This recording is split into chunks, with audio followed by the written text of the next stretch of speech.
Lecture भी यहीं से शुरू करते हैं कि एरेज और पॉइंटर्स के दरमियान क्या रिलेशनशिप है और कैसे आप उसे इस्तेमाल कर सकते हैं।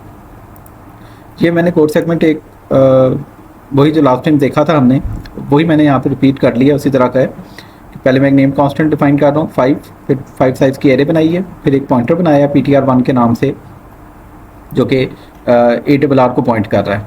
इस स्टेटमेंट का मतलब ये कि जो ARR का बेस एड्रेस होगा वो चला गया है ptr1 के अंदर। उसके बाद मैंने दोनों एड्रेसेस ARR के थ्रू भी डिस्प्ले किया है और ptr1 के थ्रू भी डिस्प्ले किया है। Obviously this will result in the same output being displayed. ये लाइन भी ARR यानी कि एरे का बेस एड्रेस ही डिस्प्ले करेगी, और ये वाली लाइन भी चूँकि मैंने बेस एड्रेस ही ptr1 में सेव किया है, स्टोर किया है, तो ये लाइन भी एरे का बेस एड्रेस ही डिस्प्ले करवाएगी। हेक्साडेसिमल फॉर्म में इसकी आउटपुट नज़र आएगी अगर आप प्रोग्राम को चलाएंगे। उसके बाद में नीचे यहाँ पे लूप में लास्ट टाइम भी ये काम किया था हमने, यहाँ पे एलिमेंट पे एलिमेंट उसको एक्सेस कर रहे हैं और डिस्प्ले कर रहे हैं। एलिमेंट्स को भी डिस्प्ले कर रहे हैं ptr के थ्रू, और यहाँ पे हम उसका एड्रेस भी डिस्प्ले कर रहे हैं। यानी मैं अगर चाहूँ तो मैं यहाँ पे ptr1 की जगह ARR भी यहाँ पे लिख सकता हूँ और यहाँ पे भी लिख सकता हूँ, जिस तरह हम पहले भी लिखते रहे, एरेज को हम काफ़ी देर से इस्तेमाल कर रहे हैं। तो ARR sub I will access the ith element of that array and this expression ARR I और उसका एड्रेस गेट कर रहे हैं, एड्रेस ऑफ ऑपरेटर जो हमने लास्ट टाइम 2 नए ऑपरेटर देखे थे, तो एड्रेस ऑफ ऑपरेटर के थ्रू उसका एड्रेस गेट कर रहे हैं। तो ये एक्सप्रेशन लिखे जा सकते हैं एड्रेस ऑफ ARR I, या मैं इसको पॉइंटर की मदद से भी ptr1 भी चूँकि उसी एरे को पॉइंट कर रहा है तो एरे के नाम की बजाय मैं ptr1 भी इस्तेमाल कर सकता हूँ to access the desired element. ith index में पड़े हुए एलिमेंट को एक्सेस करना है या उसका एड्रेस गेट करना है। तो this second statement of this for loop has the same effect as this first statement. देखिए दोनों स्टेटमेंट सेम काम कर रही हैं, उनको दोनों की चलें अभी लिखा रहने देते हैं, उसको चला के देखते हैं कि आउटपुट में हमें क्या नज़र आता है। तो आप देख सकते हैं कि दो लाइनें हर एलिमेंट के लिए डिस्प्ले हो रही हैं। एलिमेंट नंबर 0 उसका एड्रेस अगेन दोनों तरीकों से वही आया है, और उसके कंटेंट्स पहले इंडेक्स पे मैंने 11 स्टोर करवाया हुआ है तो वो डिस्प्ले हुए हैं। सिमिलरली 22 डिस्प्ले हुआ है, उसकी 2 लाइनें, उसके एड्रेस 2 बार डिस्प्ले हो रहा है। Similarly for all the 5 elements of the array ऐसा ही हो रहा है। तो इसका मतलब है कि ये दोनों एक्सप्रेशन इक्विवेलेंट हैं। ARR सब I लिख लें या आप ptr1 सब I लिख लें, और having pointed ptr1 to ARR obviously. So अगर उसका एड्रेस गेट करेंगे तो ज़ाहिर है वही एड्रेस मिलेगा, चाहे इस तरीके से गेट कर लें तो चाहे इस तरीके से गेट कर लें। दोनों केसेस में I am getting the address of my desired element. पहले एलिमेंट का एड्रेस गेट कर रहा हूँ, फिर दूसरे एलिमेंट का, तीसरे, चौथे और सिमिलरली 5th एलिमेंट का एड्रेस गेट किया जा रहा है और डिस्प्ले किया जा रहा है।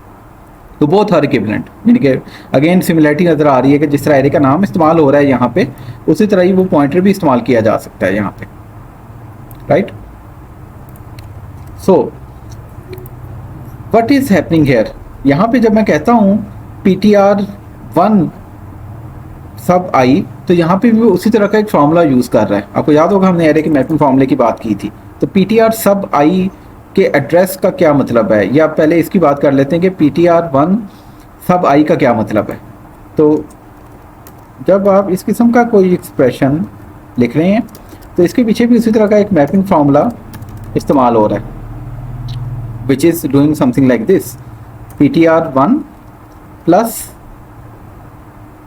ptr1 is the base address, तो इसमें ऐड करो I multiplied by size of the data type, जो कि हमारी एरे इंटीजर्स की है, तो this size of data type will be 4, जो कि इंटीजर 4 बाइट का होता है।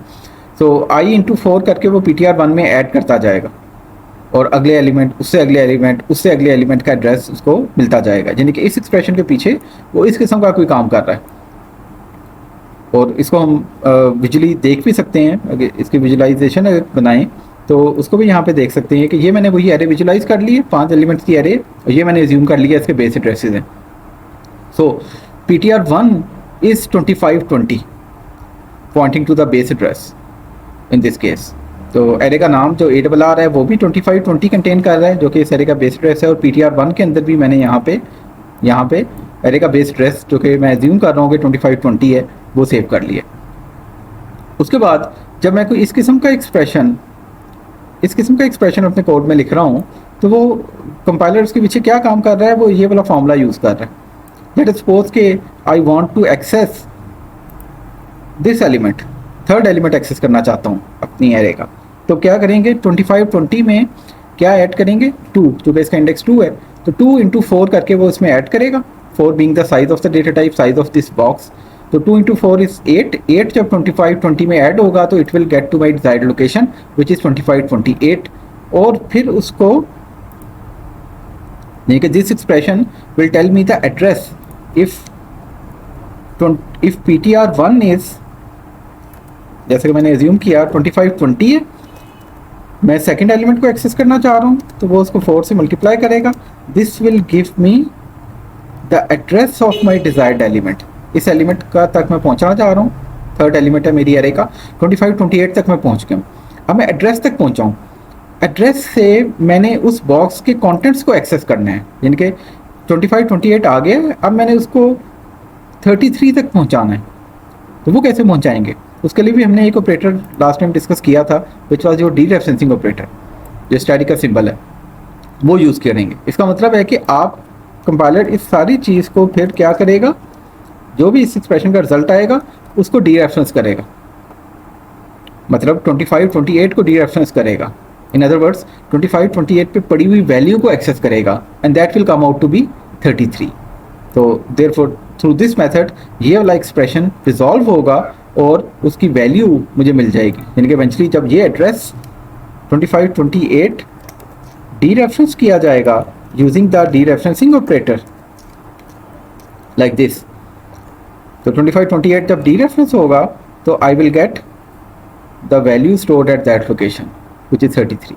तो डीरेफरेंसिंग इस सब्सक्रिप्ट ऑपरेटर के अंदर, जब मैं सब्सक्रिप्ट ऑपरेटर यूज़ करता हूँ उसमें छुपा होता है ऑपरेशन। हमने आज तक यानी कि ये डिस्कस किया था कि PTR1 सब आई के नतीजे में कंपाइलर ये काम कर रहा है, लेकिन कंपाइलर फिर इवेंचुअली जिस चीज़ को मैंने यहाँ पे हाईलाइट किया है, this is a pointer to my desired element in the given array.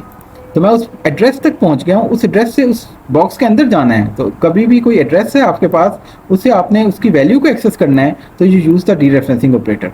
तो compiler uses this dereferencing operator to get the desired value which is 33 in this example, जो कि तीसरी वैल्यू है मेरी एरे की, उसको वो एक्सेस कर लेगा। और यही एक्सप्रेशन जब आप किसी और, यहाँ पे मैं सी आउट स्टेटमेंट में यूज़ कर रहा हूँ, जब आप किसी और स्टेटमेंट में यूज़ करेंगे तो उसके पीछे भी इसी तरह की मैपिंग कर रहा होगा, यही मैपिंग फार्मूला यूज़ करते हुए अपने डिजायर्ड लोकेशन तक पहुँच रहा होगा और फिर डीरेफरेंसिंग ऑपरेटर को यूज़ करते हुए उस बॉक्स के कंटेंट्स को एक्सेस कर रहा होगा या पॉसिबली मॉडिफाई कर रहा होगा। सो आप कह सकते हैं कि हम ये वाला ऑपरेटर इनडायरेक्टली ऑलरेडी इस्तेमाल करते आए हैं जब से हमने एरेस की डिस्कशन स्टार्ट की है, क्योंकि ये वाला एक्सप्रेशन तो हम तब से यूज़ कर रहे हैं जब से हमने एरे यूज़ करना शुरू की है। ARRI जब लिखते हैं तो ARRI के एक्सप्रेशन के अंदर, यानी कि ARRI का एक्सप्रेशन अगर खोल के लिखा जाए तो नाउ यू नो कि ARRI के पीछे एक्चुअली क्या हो रहा है, it takes the base address, it adds I into it, it multiplies I with size of data type, कि आई तो बता रहा है इतने यूनिट आगे जाना है, तो उसको साइज ऑफ डेटा टाइप से मल्टीप्लाई करेंगे तो पता चलेगा कितनी बाइट्स आगे जाना है। तो बेस एड्रेस में इतनी बाइट्स ऐड करो, आप अपने डिजायर्ड एलिमेंट के एड्रेस तक पहुंच जाएंगे, अपने डिजायर्ड बॉक्स के एक तरह से दरवाजे तक पहुंच जाएंगे। अब दरवाजे से अंदर आना है, एड्रेस से उसके अंदर जाना है बॉक्स के अंदर, तो आपको क्या यूज़ करना पड़ेगा, आपको डीरेफरेंसिंग ऑपरेटर यूज़ करना पड़ेगा। So this expression is mapped automatically by the compiler to this expression, यानी कि behind the scenes वो ये कैलकुलेशन कर रहा होता है जबकि आप ये एक्सप्रेशन लिख रहे हैं, यानी कि इस एक्सप्रेशन के अंदर एक डीरेफरेंसिंग ऑपरेटर छुपा हुआ है। डिटेल हमने उसकी अब आके पढ़ी है, लेकिन पहले से जब हम यूज़ कर रहे थे तब भी ऐसे ही हो रहा था। सिमिलरली यहाँ पे एरे का नाम यूज़ कर लें या कोई और पॉइंटर जो कि एरे को पॉइंट कर रहा है, तब भी ऐसे ही होगा, यानी कि ये एक्सप्रेशन और नीचे वाला एक्सप्रेशन बिल्कुल सेम है, सिर्फ मैं यहाँ पे अब ARR की जगह PTR1 यूज़ कर रहा हूँ, अपना एक पॉइंटर यूज़ कर रहा हूँ जो कि मैंने एरे के बेस एड्रेस से इनिशलाइज कर लिया। तो this kind of any expression is eventually map to this form of expression. Compiler directly इसको एवेलुएट नहीं कर सकता, इस चीज़ को डायरेक्टली एवेलुएट नहीं कर सकता, तो वो इसको इस फॉर्म में कन्वर्ट करता है हमेशा और उसको एवेलुएट करता है। यही वो मैपिंग फार्मूला है जिसकी बात हमने की थी, 1D एरे के लिए भी की थी और फिर 2D एरे के लिए भी हमने ये चीज़ डिस्कस की थी। अच्छा, now having looked at this formula, behind the scenes क्या कैलकुलेशंस हो रही हैं, लेट्स डू दिस थिंग, जो काम हम यहाँ पे करने की कोशिश कर रहे हैं इसको अब दूसरे तरीके से खुद से वो पॉइंटर वाली नोटेशन यूज़ करते हुए करने की कोशिश करते हैं। यानी कि मैं कहता हूँ सी आउट, अब मैं ARRI लिख के अपने डिजायर्ड एलिमेंट को एक्सेस कर सकता हूँ। तो मैं ये नहीं लिखना चाह रहा, मैं ये वाला एक्सप्रेशन लिख के उसको एक्सेस करने की कोशिश लेट्स सपोज करना चाह रहा हूँ। तो I write here ARR which is the base address of the array plus i, इसको डिस्प्ले करके देखते हैं कि क्या डिस्प्ले होता है। बाकी तमाम मैंने लूप की बॉडी कमेंट आउट कर दी है और हर बार आई जो कि 0 से शुरू होकर n <5 तक चल रहा है, मैं ARR प्लस आई को डिस्प्ले कर रहा हूँ। ARR is the base address, ARR plus i को भी डिस्प्ले कर सकते हैं और इसके साथ ही अगर मैं PTR1 को भी यूज़ करके कर लूँ तो ये भी काम कर सकते हैं। Both will result in the same output being displayed. देखिए वो आउटपुट होगी क्या, इसे हमें देखना पड़ेगा। इन द फर्स्ट इटरेशन तो आई 0 होगा, तो कुछ भी ऐड नहीं होगा ARR के अंदर। तो ARR जो कि एरे का बेस एड्रेस है वही डिस्प्ले हो जाएगा। सिमिलरली PTR1 जो कि एरे का बेस एड्रेस कंटेन कर रहा है वही डिस्प्ले हो जाएगा। In the second iteration ARR में कितना ऐड होगा, 1 ऐड होगा, सिंस आई वुड बिकम 1, उस वक्त तक आई 1 हो चुका होगा। तो ARR में 1 ऐड होगा, तो ARR में 1 ऐड करने से देखते हैं कि क्या डिस्प्ले होता है, फिर 2 ऐड करने से देखते हैं कि क्या डिस्प्ले होता है। Let's execute this. अब आप यहाँ पे देख सकते हैं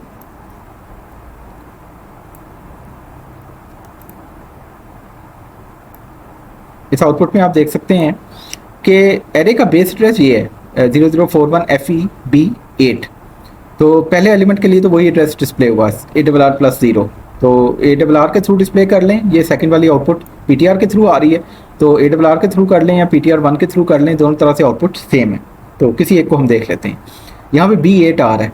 अगली बार जब सेकंड इटरेशन में आई 1 था, पहले आई 0 था, तो ये डिस्प्ले हुआ B8 के साथ। पहले वाले चूँकि डिजिट सेम है, इनको मैं बार बार रिपीट नहीं करूँगा।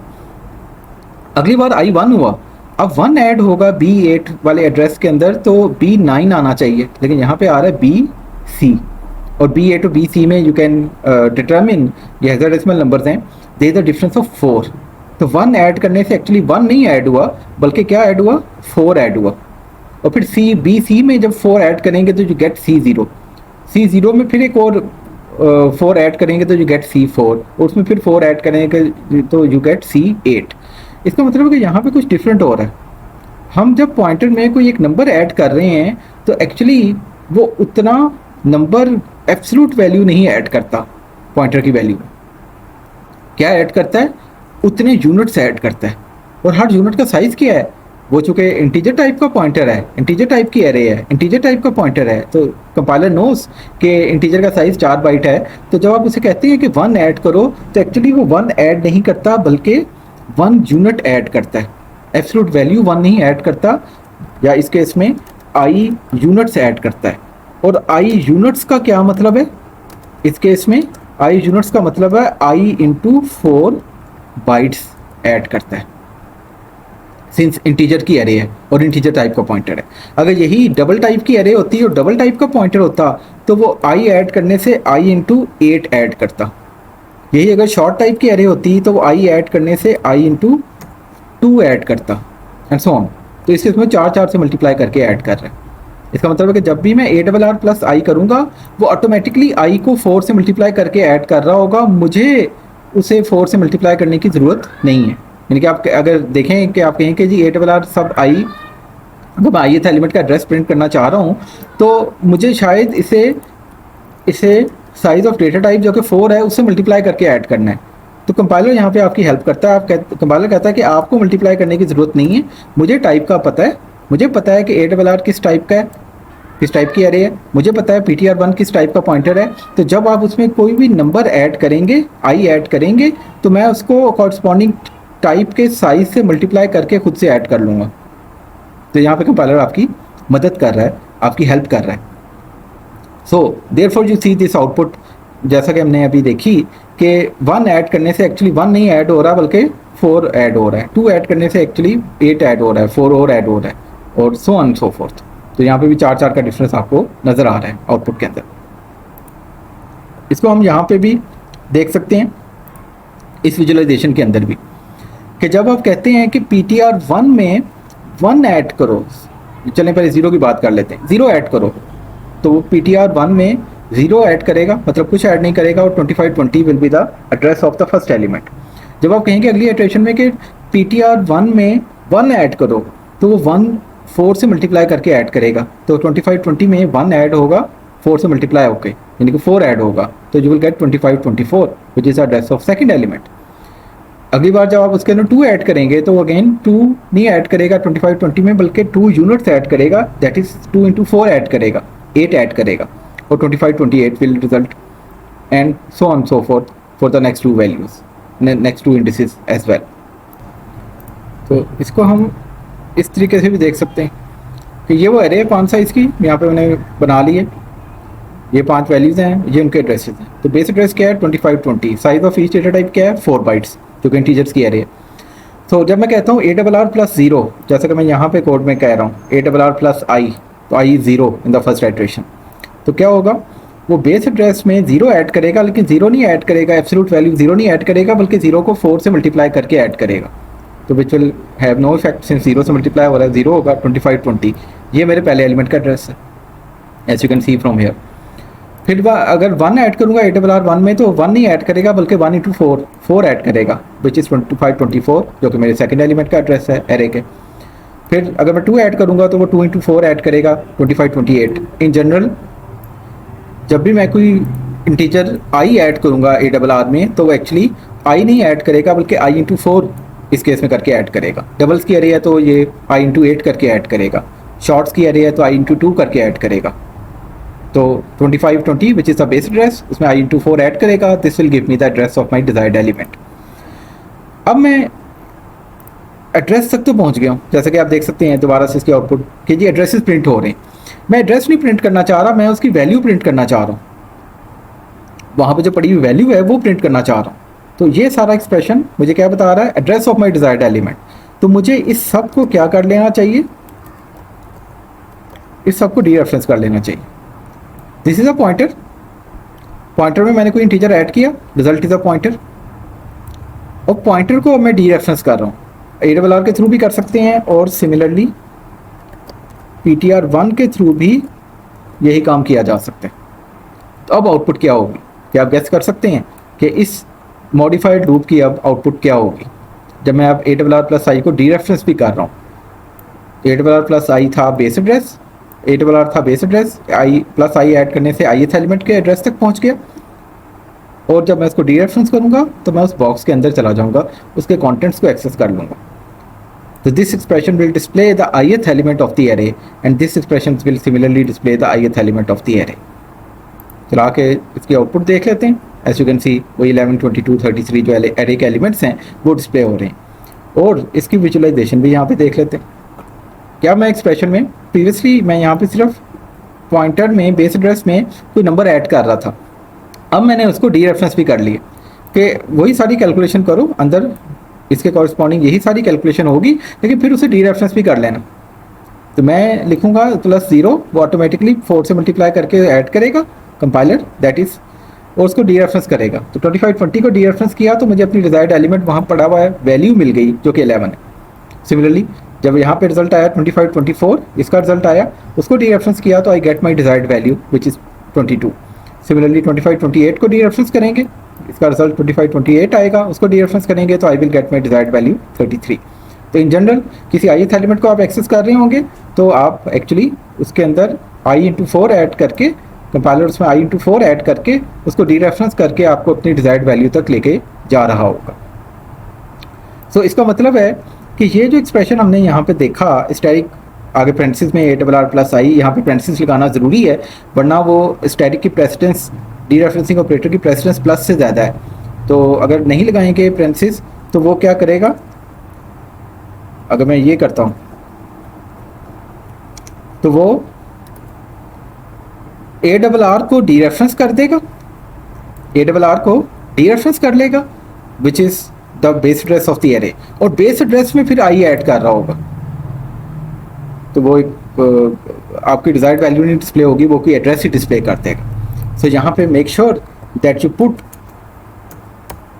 the parenthesis. Since you want this addition to take place first and then you want this dereferencing operator to work, remember कि ये multiplication नहीं है, ये dereferencing का ऑपरेटर है। तो अगर आप चाहते हैं कि पहले एडिशन हो जैसा कि हम चाह रहे हैं तो आपको इस एक्सप्रेशन को पेरेंथेसिस में लिखना पड़ेगा। अच्छा, इस तमाम डिस्कशन का मतलब क्या है कि हमने अगर अपनी डिज़ायर्ड एरे के किसी डिज़ायर्ड एलिमेंट को एक्सेस करना है तो पहले हम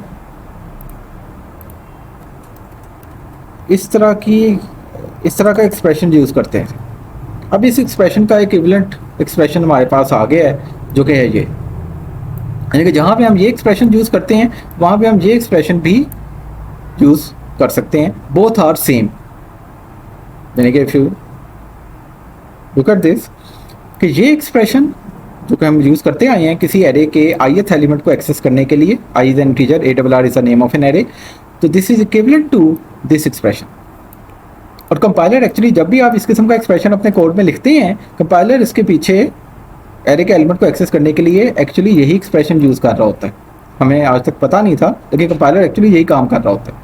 ARR ये बेस एड्रेस में i ऐड करता है और हमें पता है कि i एब्सोल्यूट नहीं ऐड होता, हमेशा पॉइंटर में जब भी कोई चीज़ ऐड होगी, ARR पॉइंटर है, एरे का नाम है यानी कि एक पॉइंटर है, जब भी पॉइंटर में कोई चीज़ ऐड होगी, कोई इंटीजर ऐड होगा तो आपने हमेशा याद रखना है कि उतनी एब्सोल्यूट वैल्यू कभी नहीं ऐड होगी, उतने यूनिट्स ऐड होंगे। अभी जो डिस्कशन हमने की कि वो 0 या 1 ऐड करने से 1 नहीं ऐड होता, 1 into size of data type add होता है। तो पॉइंटर के बारे में इस चीज़ का आपने ख्याल रखना है। दिस कॉन्सेप्ट इज़ कॉल्ड, जब आप पॉइंटर में कुछ ऐड करते हैं, this concept is called pointer arithmetic. Pointer में कोई चीज़ ऐड कर रहे हैं तो this is called pointer arithmetic. तो पॉइंटर अरिथमेटिक के थ्रू उसमें आई ऐड करता है और फिर डिजायर्ड एलिमेंट के this expression will take you to, this expression जो कि मैंने यहाँ पे हाईलाइट किया है, will take you to the address of your desired element, to the address of your desired element, और उसको फिर डीरेफरेंस करके हम उस बॉक्स के अंदर चले जाएंगे, एलिमेंट को एक्सेस कर लेंगे। So this above expression has the same behaviour as this expression. जहाँ पे आप ये इस्तेमाल करते हैं अपने कोड में, वहाँ पे ये भी यूज़ कर सकते हैं, और कंपाइलर तो ऑटोमेटिकली इसके पीछे यही कर रहा होता है। यानी कि आप कहते हैं जी मैंने अपनी एरे का कोई एलिमेंट एक्सेस करके उसे डिस्प्ले करना है, सी आउट करना है, तो आप ये एक्सप्रेशन सी आउट स्टेटमेंट में यूज़ करते हैं। तो इसी तरह से ये एक्सप्रेशन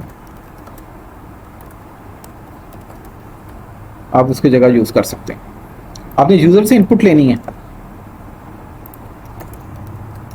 उसको स्टोर करना है एरे के ith इंडेक्स पे, तो यहाँ पे इसी का एक्सप्रेशन, इक्विवेलेंट एक्सप्रेशन, ये भी यूज़ किया जा सकता है।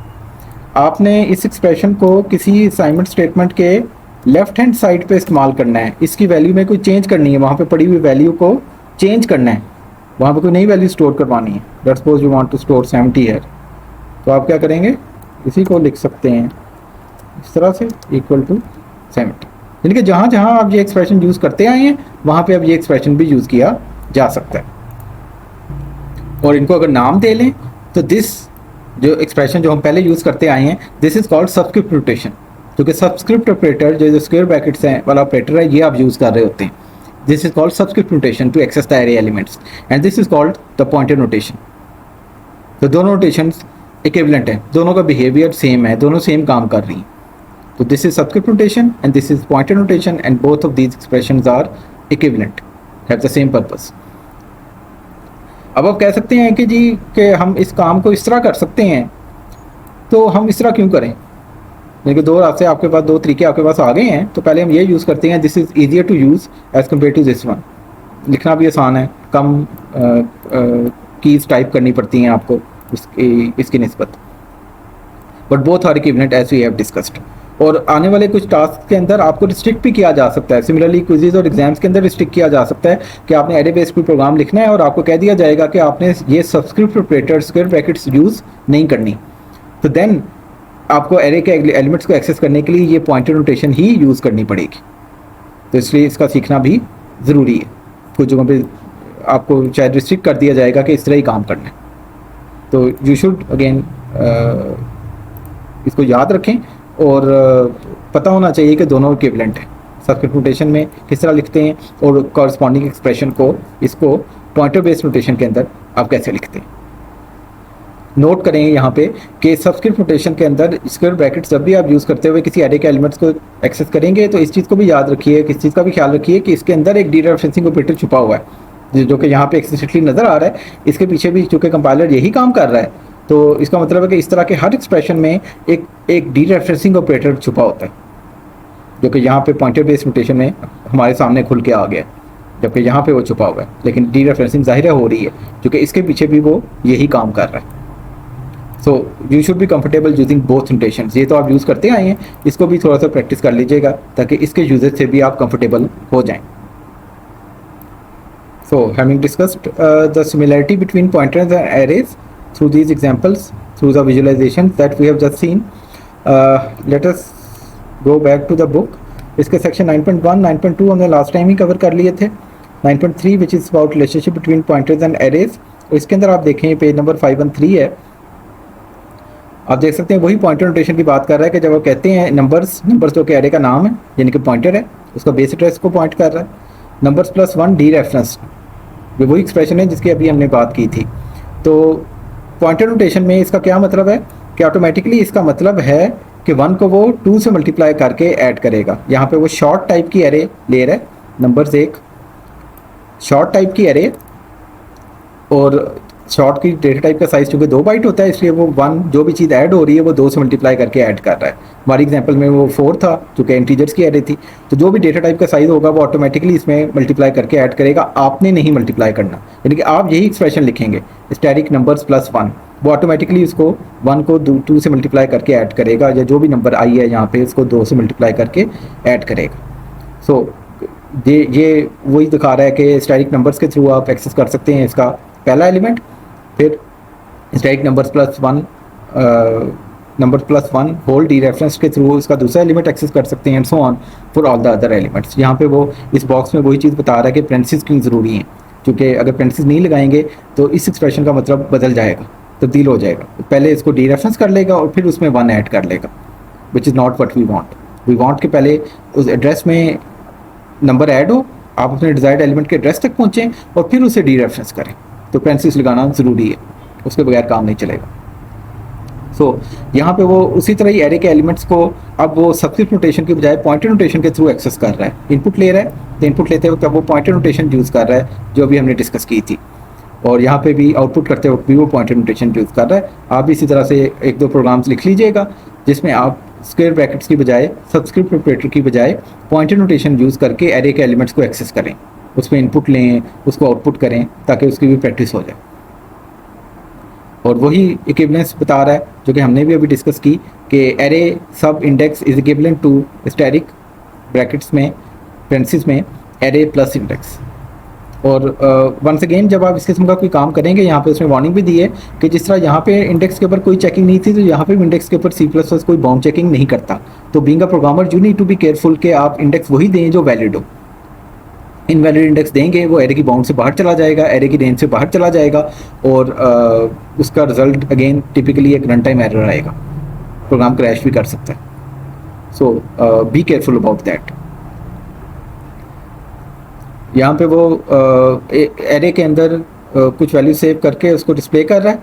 यहाँ पे सबस्क्रिप्ट नोटेशन उसने यूज़ की है जो पहले से नोटेशन हम यूज़ करते आए हैं, और यहाँ पे वो पॉइंटर बेस्ड नोटेशन यूज़ करते हुए डिस्प्ले कर रहा है उसी एरे को। तो you can see the output के आउटपुट इज सेम, वही एरे ज़ाहिर है डिस्प्ले हो रही।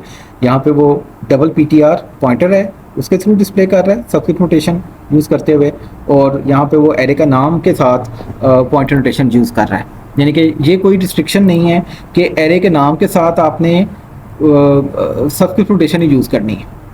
यानी कि मैं एरे के एलिमेंट को अगर एक्सेस करना है तो मैं ये भी लिख सकता हूँ, और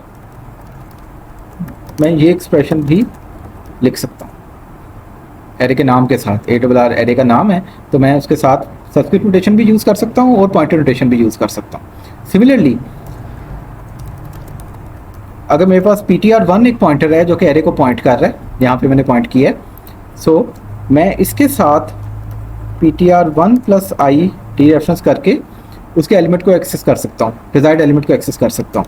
तो मैं पॉइंटर के साथ PTR1 के साथ सबस्क्रिप्ट ऑपरेटर भी यूज़ कर सकता हूँ। यानी कि ऐसी कोई रिस्ट्रिक्शन नहीं है कंपाइलर की तरफ से कि जी एरे के नाम के साथ ही सब्सिक्वेंट ऑपरेटर यूज़ होना है या पॉइंटर के साथ यही नोटेशन यूज़ होनी है, दूसरी नहीं हो सकती। तो दोनों नोटेशन दोनों के तरह के एरे के नाम के साथ भी यूज़ हो सकती हैं और पॉइंटर के साथ भी यूज़ हो सकती हैं। So all of these 4 expressions, this one and this one are accessing the same elements को एक्सेस कर रहे हैं। तो उसकी थोड़ी सी प्रैक्टिस खुद भी मुख्तलिफ टाइप की एरेज के साथ कर लीजिएगा और ताकि आप इसके साथ थोड़ा कंफर्टेबल हो जाएं। मज़ीद ये प्रोग्राम 9.8 की अगर बात करें तो यहाँ पे एक और काम कर रहा है वो, यहाँ पे वो एरे के एलिमेंट्स को हर बार एरे के एक डिज़ायर्ड एलिमेंट पे उस पॉइंटर को पॉइंट करवाता है और उसकी मदद से उसके एलिमेंट को उसके कंटेंट्स को एक्सेस करता है।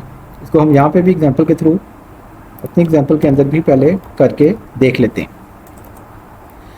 कि ptr1 को यहाँ पे नल ptr से इनिशियलाइज कर लिया और फिर लूप की हर इटरेशन में मैं कहता हूँ ptr1 is equal to the ith element of the array.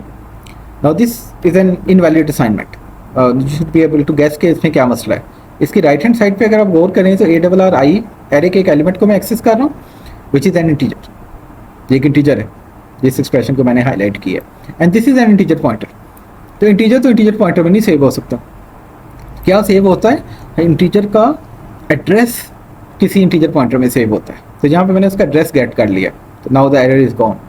तो ptr1 को मैंने पॉइंट करवा लिया एरे के पहली इटरेशन में पहले एलिमेंट पे, और फिर मैं ptr1 को भी डिस्प्ले करता हूँ और ptr1 को डीरेफरेंस करके भी डिस्प्ले करता हूँ। तो यहाँ पे क्या डिस्प्ले होगा?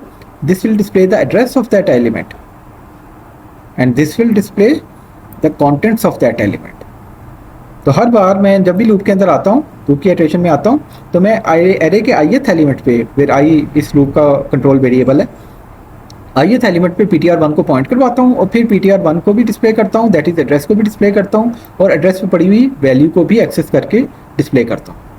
तो आउटपुट इसके अगर देखें तो उसी तरह से वो एरे के तमाम एड्रेसेस को डिस्प्ले कर रहा है। ये एड्रेसेस हैं पहले कॉलम में और ये उनके कॉरस्पॉन्डिंग कॉन्टेंट्स हैं।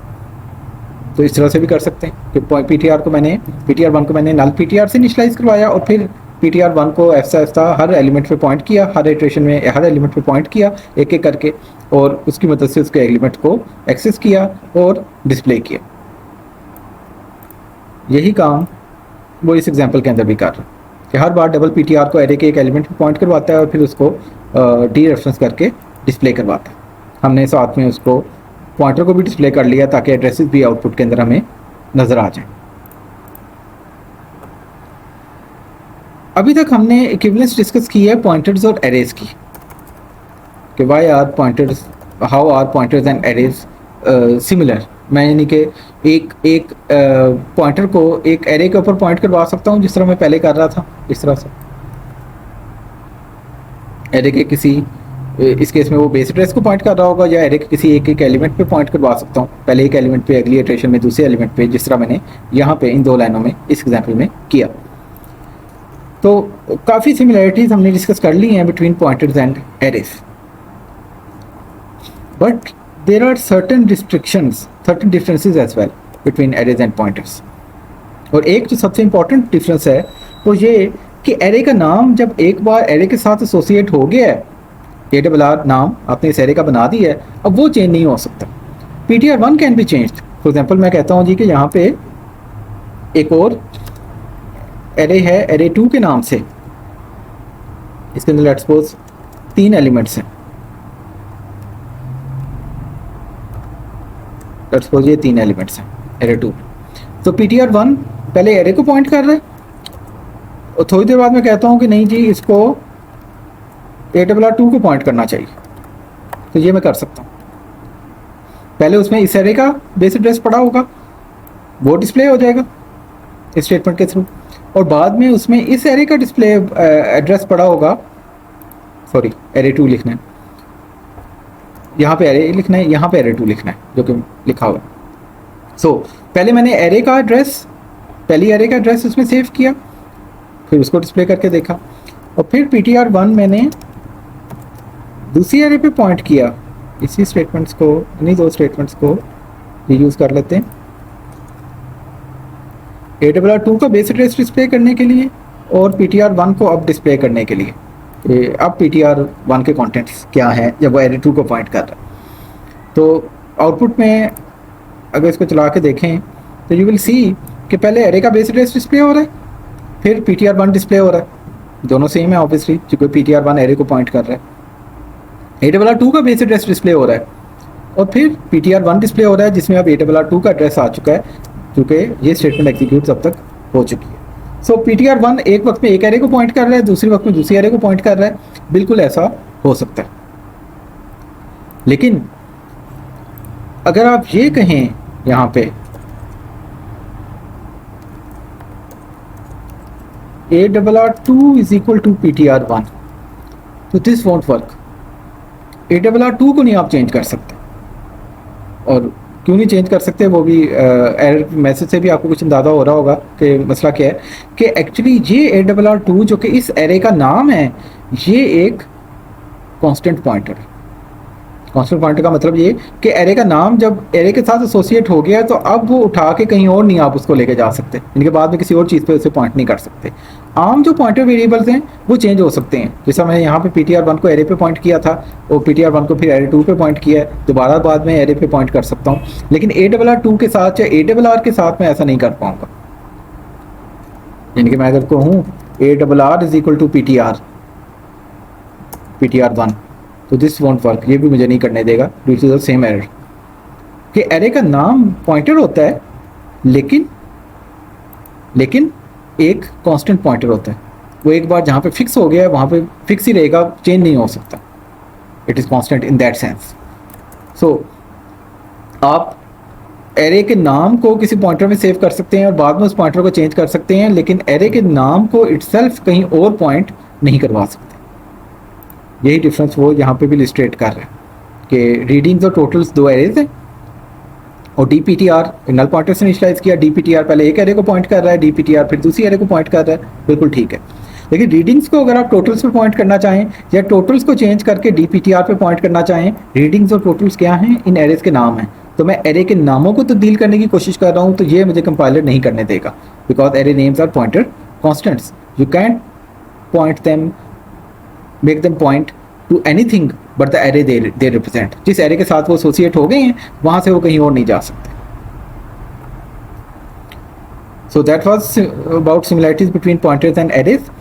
Next topic is, as you can see, pointer arithmetic, और ये भी हमने अभी डिस्कस कर लिया है अपनी एग्जांपल्स के थ्रू कि आप पॉइंटर के ऊपर कुछ अरिथमेटिक ऑपरेशन भी परफॉर्म कर सकते हैं। और अभी हमने एडिशन की बात की थी कि पॉइंटर के अंदर जब भी आप कोई चीज़ ऐड करेंगे, जब भी आप कोई चीज़ ऐड करेंगे, जिस तरह हम यहाँ पे ऐड कर रहे हैं, तो वो उतने एब्सोल्यूट वैल्यू नहीं ऐड करेगा बल्कि उतने यूनिट्स ऐड करेगा, दैट इज आई को साइज ऑफ डेटा टाइप से मल्टीप्लाई करके ऐड करेगा। इसके मजीद एग्जांपल्स यहाँ पे देखने की कोशिश करते हैं। अब मैंने यहाँ पे वही एरे इस तरह पाँच साइज की डिफाइन कर ली है। मैं एक पॉइंटर ptr ARR से इनिशियलाइज करवा लेता हूँ, यानी कि इसके बेस एड्रेस से इनिशियलाइज करवा लेता हूँ, और उसके बाद एक लूप जो 5 दफ़ा चलेगा, चूँकि एरे में 5 एलिमेंट्स हैं, वो बना लेते हैं। अब मैं कहता हूँ सी out ptr, what will this display? This will display the base address of the array. Since ptr is containing the address of ARR, therefore this will display the base address of the array. और base address के साथ मैं उसके contents भी let's suppose अगर access करना चाहता हूँ तो स्टैटिक ptr के थ्रू वो भी आप कर सकते हैं। ptr को डीरेफरेंस कर लें तो आप उसके एड्रेस से उसकी कॉरस्पॉन्डिंग स्टोर की गई वैल्यू में पहुँच जाएंगे। और 5 दफ़ा ये काम करते हैं। क्या डिस्प्ले होगा, इसके आउटपुट क्या होगी? क्या एरे के 5 एलिमेंट डिस्प्ले होंगे या फिर कुछ और होगा? आउटपुट में 5 एलिमेंट डिस्प्ले नहीं होंगे। Let's see the output. Output में आपको सिर्फ पहले एलिमेंट का एड्रेस जो कि एरे का बेस एड्रेस है वही डिस्प्ले होता हुआ और पहला एलिमेंट ही बार बार डिस्प्ले होता हुआ दिखाई दे रहा है। ऐसा क्यों है? क्योंकि पीटीआर को मैंने ARR पे पॉइंट करवाया और पीटीआर तो ARR पे फिक्स्ड है, वो तो कहीं पे चेंज नहीं हो रहा। मैं हर लूप की हर इटरेशन में, ये लूप 5 दफ़ा चल रहा है, लूप की हर इटरेशन में पीटीआर को डिस्प्ले करता हूँ, उसके अंदर तो वही एड्रेस पड़ा हुआ है और उसके डी रेफरेंस करके उसकी वैल्यू को एक्सेस करता हूँ तो उसके अंदर भी पहले इंडेक्स पे वही वैल्यू पड़ी हुई है 11 और वही डिस्प्ले हो रही है हर दफ़ा। बेस एड्रेस जो कि पहले एलिमेंट को पॉइंट कर रहा है तो उसको डी रेफरेंस करने से आई will get the first value always.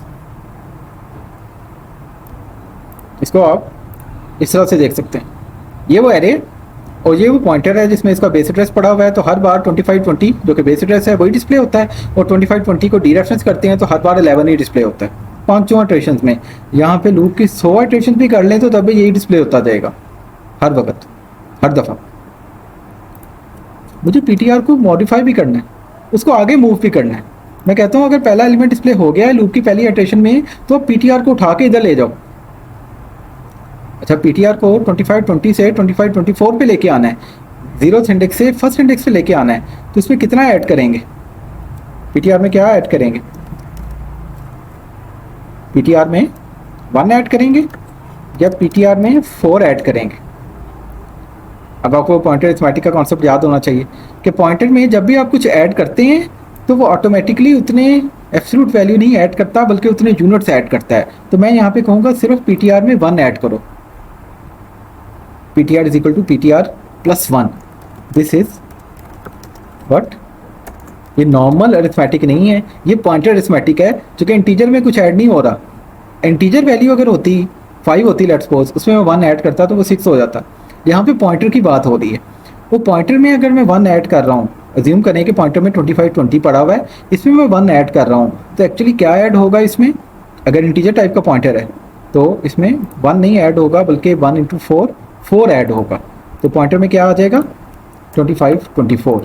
In other words ये वाला पॉइंटर जिसको मैं एरो की सूरत में विजुलाइज कर रहा हूँ यहाँ पॉइंट करना शुरू हो जाएगा, एरे के दूसरे एलिमेंट को पॉइंट करना शुरू हो जाएगा और अगली इटरेशन में फिर दूसरे एलिमेंट का एड्रेस डिस्प्ले होगा और दूसरे एलिमेंट की वैल्यू यहाँ पे डिस्प्ले होगी, 22 डिस्प्ले होगा। फिर दूसरी इटरेशन में भी पॉइंटर में इंक्रीमेंट होगा, अगेन पीटीआर में 1 ऐड होगा। पीटीआर में क्या पड़ा हुआ है? 2524। 2524 में 1 ऐड करें, अगेन नोट करें कि 1 यूनिट ऐड होना है तो 1 4 से मल्टीप्लाई करके ऐड होगा, ये हो जाएगा 2528। इन अदर वर्ड्स ये पॉइंट करना शुरू हो जाएगा यहाँ पीटीआर, अब तीसरे एलिमेंट को पॉइंट करना शुरू हो जाएगा और लूप की तीसरी इटरेशन में तीसरी वैल्यू एक्सेस होगी, उसका एड्रेस एक्सेस होगा और उसकी वैल्यू, उसके कंटेंट्स एक्सेस होंगे और डिस्प्ले किए जाएंगे। उसके बाद पीटीआर फर्दर इंक्रीमेंट हो जाएगा। पीटीआर फर्दर इंक्रीमेंट होगा तो कहाँ जाएगा? अगेन 2528 में जब 1 ऐड होगा, 1 यूनिट ऐड होगा तो it will result in 2532। 2532 means ये पॉइंटर अब यहाँ पॉइंट कर रहा है। फिर चौथी इटरेशन में 44 डिस्प्ले होगा, फिर 1 ऐड होगा, 1 यूनिट ऐड होगा तो इसमें आ जाएगा 2536, मतलब आखिरी इटरेशन के लिए वो यहाँ पॉइंट कर रहा होगा। अब आखिरी इटरेशन में, 5वीं इटरेशन में जब वो पीटीआर को डिस्प्ले करेगा सो 2536 या जो भी इसका एड्रेस होगा डिस्प्ले होगा तो 55 डिस्प्ले होगा इन द 5th इटरेशन और उसके बाद भी पॉइंटर इंक्रीमेंट होगा। अब पॉइंटर जब 6ठी बार इंक्रीमेंट होगा, सॉरी 5वीं बार इंक्रीमेंट होगा, एक बार इंक्रीमेंट हुआ तो यहाँ तक आया, 2 3 4 बार इंक्रीमेंट हो चुका है। अब 5वीं बार इंक्रीमेंट होगा तो 2536 में जब 1 ऐड होगा, 1 यूनिट ऐड होगा तो इट विल बिकम 2540, यानी कि ये इससे आगे किसी लोकेशन को पॉइंट करना शुरू कर देगा जो कि एरे की बाउंड से बाहर है। लेकिन तब तक लूप भी खत्म हो जाएगा, क्योंकि लूप की 5 इटरेशन थे तो आई तब तक 5 हो चुका होगा और लूप टर्मिनेट कर गया होगा। बाहर आके अब जब आप पीटीआर को डिस्प्ले करेंगे तो PTR is now pointing to a memory location which is outside the array. वो इंक्रीमेंट होता होता एरे की लोकेशन से, एरे की मेमोरी एलोकेशन से बाहर चला गया है। तो अब आपको पीटीआर को डी रेफरेंस करने की गलती यहाँ पे नहीं करनी। अगर करेंगे फॉर एग्जांपल उस एलिमेंट को एक्सेस करने की कोशिश करेंगे, यानी कि 5 साइज की एरे के किसी छठे एलिमेंट को एक्सेस करने की आप कोशिश कर रहे हैं, इन दिस एग्जांपल एक्सेस करने की कोशिश कर रहे हैं मेमोरी लोकेशन नंबर 2540 को, तो results will be unpredictable. So you should be careful about this कि पॉइंटर कहीं इनवैलिड मेमोरी को तो नहीं पॉइंट कर रहा, एरे की बाउंड से बाहर तो नहीं चला गया। सो ये वाला काम नहीं करना। इसको अब चला के देख लेते हैं कि क्या आउटपुट वही आ रही है। तो आउटपुट बिल्कुल वही आ रही है जो हम चाह रहे हैं। तमाम एलिमेंट्स के एड्रेसेस डिस्प्ले हो रहे हैं। Again note the difference of 4 in between each address and उसके कंटेंट्स डिस्प्ले हो रहे हैं थ्रू दिस एक्सप्रेशन। तो यहाँ पे मैं पॉइंटर अरिथमेटिक यूज़ करते हुए पॉइंटर को एक एक करके इंक्रीमेंट कर रहा हूँ। अब यहाँ पे आप P T R equal to P T R plus 1 लिख रहे हैं। इसको P T R plus equal to 1 भी लिखा जा सकता है, और इसको P T R plus plus भी लिखा जा सकता है, और इसको plus plus P T R भी लिखा जा सकता है। इन चारों में से कोई भी स्टेटमेंट आप यूज़ कर सकते हैं। हर एक में पी टी आर में एक एक का इंक्रीमेंट ही हो रहा होगा। हम इसी को प्रेफर करेंगे आमतौर पर। सो दिस इज पॉइंटर अरिथमेटिक। अब पॉइंटर नोट करें कि कहाँ पॉइंट कर रहा है। इस सारे लूप के बाद 5 साइज की एरे में पॉइंटर पॉइंट कर रहा था आखिरी एलिमेंट से भी अगले एलिमेंट को 2540 को पॉइंट कर रहा था, क्योंकि एरे का एलिमेंट नहीं है, एरे के अंदर नहीं है वो एड्रेस, एरे से बाहर है। अब एक और काम भी कर सकते हैं। दोबारा से एक लूप लगाएं जो कि 5 दफ़ा चले, क्योंकि एरे के अंदर 5 एलिमेंट्स हैं। और अब की बारी आप कहते हैं P T R is equal to P T R minus 1। हम ज्यूम कर रहे हैं कि ऊपर वाला कोड चल चुका है, यानी कि एरे में से गुजर के पॉइंटर, इसको देखते हैं, एरे में से गुजर के पॉइंटर आखिर से आगे जाके इस लोकेशन से आगे जाके किसी लोकेशन को पॉइंट कर रहा है, इससे इमीडिएटली अगली लोकेशन को पॉइंट कर रहा है। सो अब मैं चाहता हूँ पी टी आर को डिक्रीमेंट करें। जिस तरह इंक्रीमेंट कर सकते हैं उस तरह डिक्रीमेंट भी कर सकते हैं पॉइंटर को, और फिर उसके एड्रेसेस भी डिस्प्ले करें और उसके कंटेंट्स भी डिस्प्ले करें।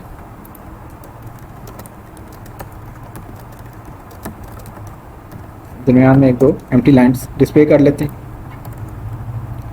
तो ये कोड सेगमेंट अब क्या करेगा, ये वाला एग्जीक्यूट हो चुका है, तो उसके बाद अब ये वाला एग्जीक्यूट होगा तो क्या होगा।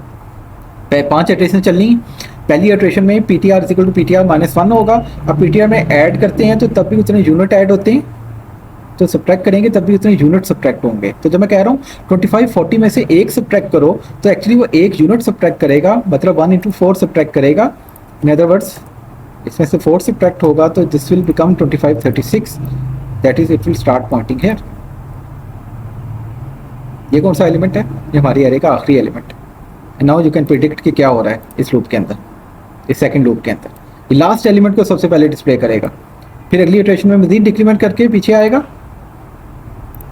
2536 में मजीद डिक्रीमेंट होगा, 2532 हो जाएगा, सेकंड लास्ट एलिमेंट डिस्प्ले हो जाएगा। अगली बार मजीद डिक्रीमेंट करके 2528 हो जाएगा, और 33 डिस्प्ले हो जाएगा। फिर अगली इटरेशन में मजीद डिक्रीमेंट करके 2524 हो जाएगा, और 22 डिस्प्ले हो जाएगा, जो कि एरे का दूसरा एलिमेंट है। और 2520 लास्ट इटरेशन में हो जाएगा डिक्रीमेंट होके, और 11 डिस्प्ले हो जाएगा। तो तमाम एलिमेंट्स एरे के रिवर्स ऑर्डर में इस केस में दूसरे लूप की मदद से डिस्प्ले हो जाएंगे। इसको वेरीफाई भी कर लें।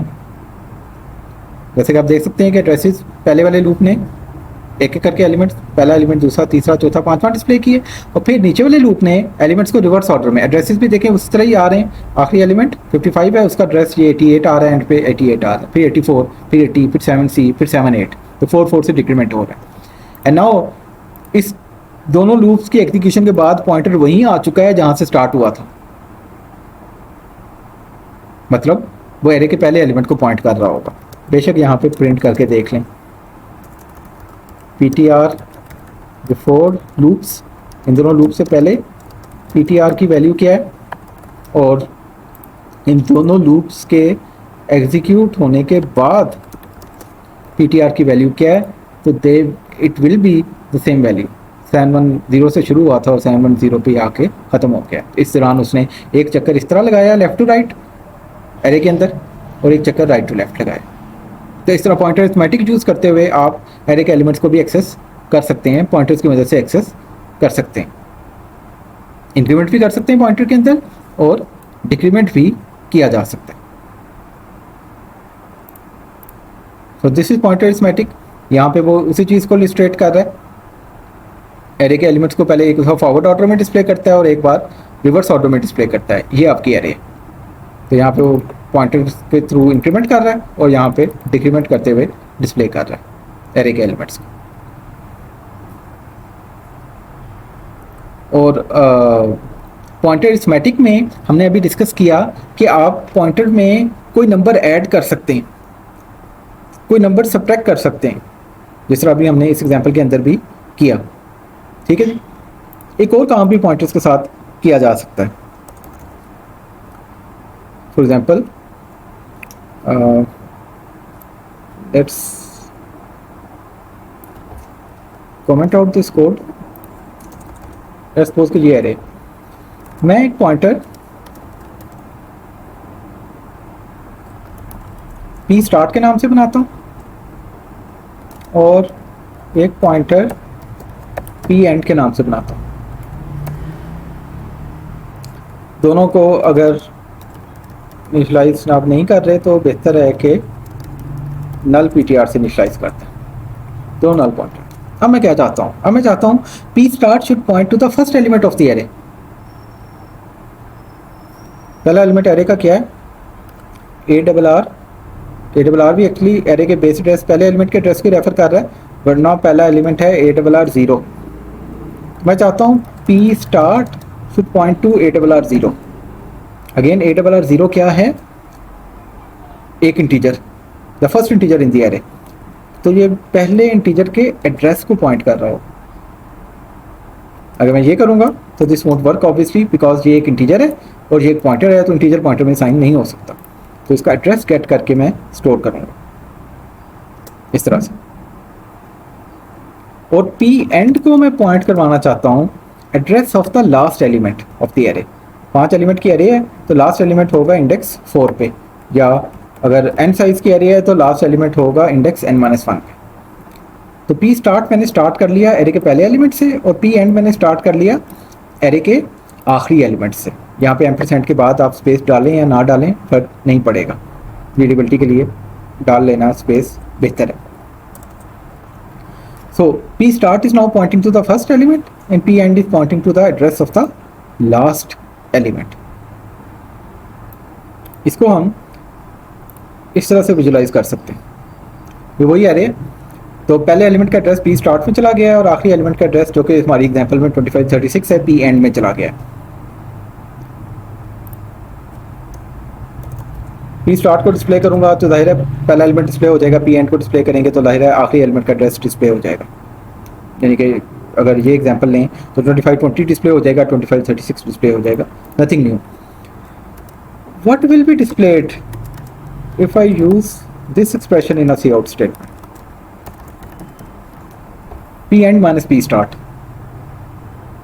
ये एग्जांपल है। अगर इसमें से ये सब्ट्रैक्ट करें, अब पॉइंटर में से पॉइंटर सब्ट्रैक्ट किया जा रहा है, ये भी कर सकते हैं। पहले हमने बात की पॉइंटर अरिथमेटिक में कि पॉइंटर के अंदर कुछ इंटीजर वैल्यू ऐड कर सकते हैं, पॉइंटर में से कोई इंटीजर वैल्यू सब्ट्रैक्ट कर सकते हैं।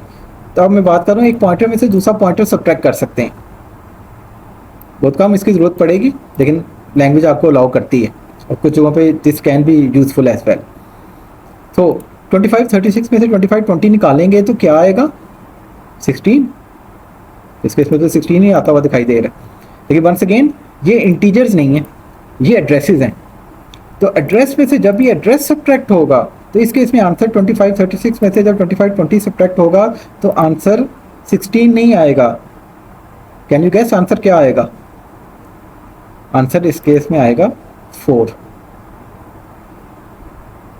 तो चला के देखते हैं। As you can see output is 4। अच्छा, अगर एरे 10 साइज की है, एलिमेंट्स में इतनी इनिशियलाइज करता हूँ, बाकी जगहों पे जाहिर है 0 चला जाएगा अगर मैं पार्शली इनिशियलाइज कर रहा हूँ। अब आउटपुट क्या आएगी?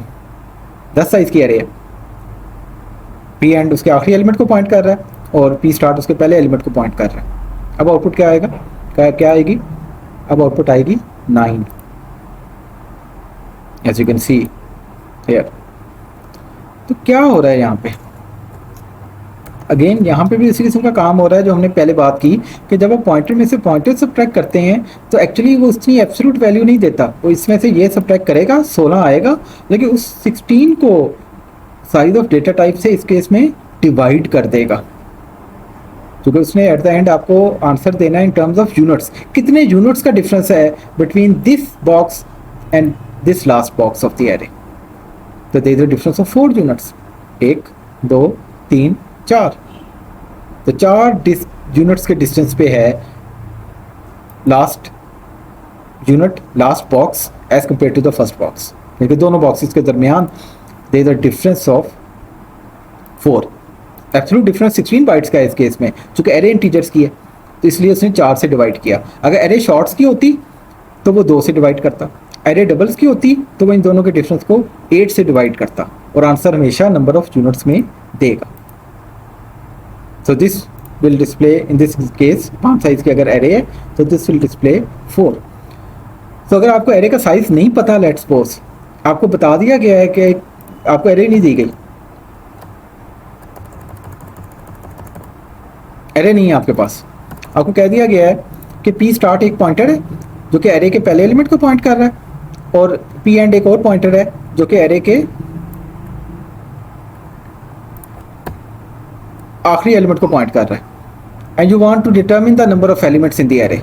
तो आप क्या करेंगे, आप पी एंड में से पी स्टार्ट निकालेंगे, इसके इसमें निकाला तो आंसर 4 आया, उसमें 1 ऐड कर देंगे, तो you will get the number of elements in the array which is 5 in this case. Similarly कोई भी एरे होगी, अगर पी एंड उसके आखिरी एलिमेंट को पॉइंट कर रहा है, स्टार्ट पी स्टार्ट उसके पहले एलिमेंट को पॉइंट कर रहा है, तो एंड में से स्टार्ट निकाल के 1 ऐड करेंगे तो you will get the number of elements in the array. Since और 1 ऐड करना क्यों ज़रूरी है, सिंस बोथ आर इंक्लूसिव, ये भी शामिल है और ये भी शामिल है, लास्ट बॉक्स भी शामिल है, तो काउंट करने के लिए आपको 1 ऐड करना पड़ेगा। So this expression will tell you the number of elements in the given array having pointed P and P start to the first and last element, अगर आपको दे दिए जाते हैं 2 pointers. So this is another usages of pointer arithmetic, ये भी pointer arithmetic ही है, pointer में से पॉइंटर सब्ट्रैक्ट कर रहे हैं। अब पॉइंटर में ऐड नहीं आप कर सकते, ये नहीं C++ अलाउ करती है आपको, पॉइंटर में से पॉइंटर सब्ट्रैक्ट हो सकता है लेकिन पॉइंटर में पॉइंटर आप ऐड नहीं कर सकते, यानी कि आप ये वाला काम अगर करना चाहेंगे तो ये नहीं चलेगा, this is error, as you can see उसने ऑलरेडी एरर हाईलाइट भी करती है। तो पॉइंटर में से पॉइंटर सब्ट्रैक्ट हो सकता है but pointers can not be added. So pointer arithmetic के थ्रू आप किसी भी पॉइंटर में कोई इंटीजर वैल्यू ऐड कर सकते हैं, जिस तरह हमने यहाँ पे ऐड की थी, कोई इंटीजर वैल्यू सब्ट्रैक्ट कर सकते हैं, ये जहाँ तरह यहाँ पे की है ऐड, हमने 1 ऐड किया था, आप 1 के अलावा कोई और नंबर भी ऐड कर सकते हैं, सिमिलरली 1 के अलावा कोई और नंबर भी सब्ट्रैक्ट कर सकते हैं, बट इंटीजर होना चाहिए। और पॉइंटर में से पॉइंटर सब्ट्रैक्ट किया जा सकता है, और कोई अरिथमेटिक ऑपरेटर नहीं यूज़ किया जा सकता पॉइंटर के साथ, यानी कि आप कहें कि पॉइंटर के साथ किसी इंटीजर को मल्टीप्लाई करना है तो वो नहीं कर सकते, डिवाइड करना है वो नहीं कर सकते, पॉइंटर में से पॉइंटर सब्ट्रैक्ट हो सकता है, पॉइंटर और पॉइंटर ऐड नहीं हो सकते, जैसे कि हमने डिस्कस किया, पॉइंटर और पॉइंटर मल्टीप्लाई भी नहीं हो सकते, पॉइंटर और पॉइंटर डिवाइड भी नहीं हो सकते। तो अरिथमेटिक के अंदर बहुत लिमिटेड ऑपरेशन आप कर सकते हैं, पॉइंटर्स के साथ एडिशन हो सकती है इंटीजर की, सब्ट्रैक्शन हो सकती है, और पॉइंटर में से पॉइंटर सब्ट्रैक्ट हो सकता है, बाकी कोई अरिथमेटिक ऑपरेशन परफॉर्म नहीं किया जा सकता। एक और काम जो आप कर सकते हैं यहाँ पे मैंने पी स्टार्ट एरे के पहले एलिमेंट से इनिशियलाइज किया है, पी एंड आखिरी से इनिशियलाइज किया है, और लेट्स सपोज मैं यहाँ पे कोई कंडीशन अभी लिखते हैं, मैं कहता हूँ स्टैटिक पी स्टार्ट,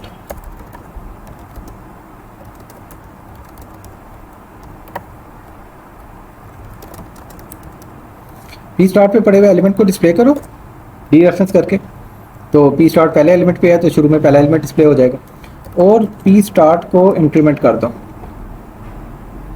और तब तक करो जब तक P start is less than और equal to P and.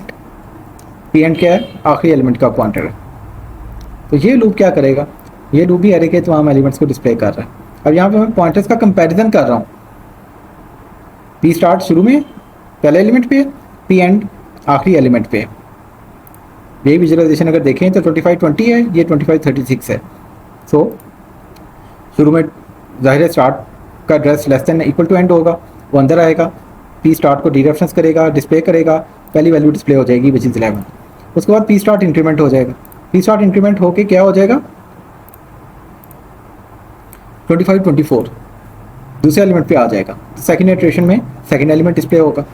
Similarly third, fourth, fifth elements will be displayed. तो this loop is basically displaying the all elements of the array. इसको verify भी कर लेते हैं। एज यू कैन सी पांचों elements array के display हो रहे हैं। तो यहाँ पे मैं पॉइंटर अरिथमेटिक कर रहा हूँ और यहाँ पे मैं क्या कर रहा हूँ, पॉइंटर कंपैरिजन कर रहा हूँ। तो pointers can be compared as well, और जो जितने भी आपके रिलेशनल ऑपरेटर्स हैं उनकी मदद से आप कंपेयर कर सकते हैं दो पॉइंटर्स को। तो this code segment can be use to display the elements of an array as well. So we have talked about